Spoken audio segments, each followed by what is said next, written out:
أعوذ بالله من الشيطان الرجيم. بسم الله الرحمن الرحيم. يا أيها الذين آمنوا لا تتخذون الذين اتخذوا دينكم هزوا ولعبا من الذين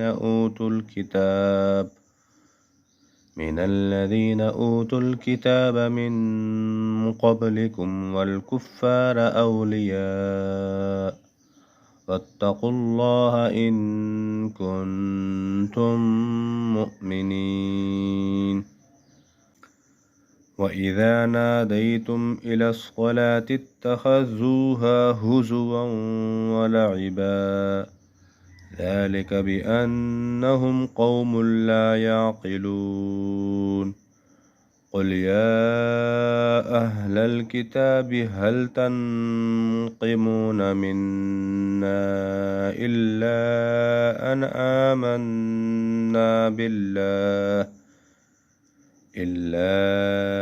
آمنا بالله وما أنزل إلينا وما أنزل من قبل وأن أكثركم فاسقون.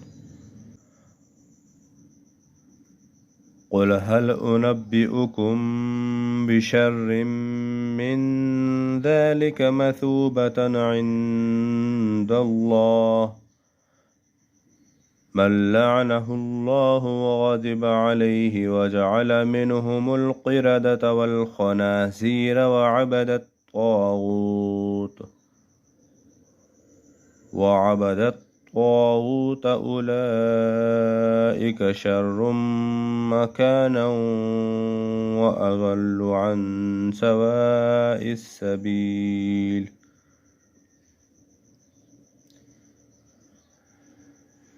من لعنه الله وغضب عليه وجعل منهم القردة والخنازير وعبد الطاغوت أولئك شر مكانا وأضل عن سواء السبيل. وإذا جاءوكم قالوا آمنا وقد دخلوا بالكفر وهم قد خرجوا به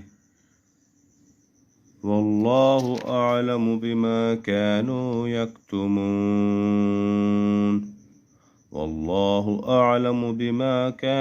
يكتمون. وترى كثيرا منهم يسارعون في الإثم والعدوان وأكلهم السحت لبئس ما كانوا يعملون. لولا ينهاهم الربانيون والأحبار عن قولهم الإثم وأكلهم السحت لبئس ما كانوا يصنعون.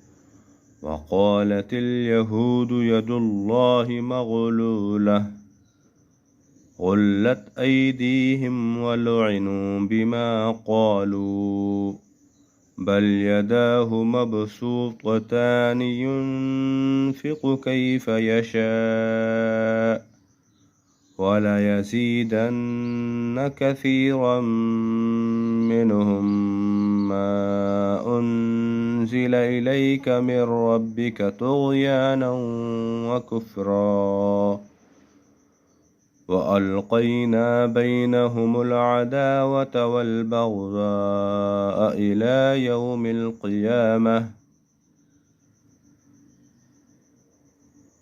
كلما أوقدوا نارا للحرب أطفأها الله ويسعون في الأرض فسادا والله لا يحب المفسدين.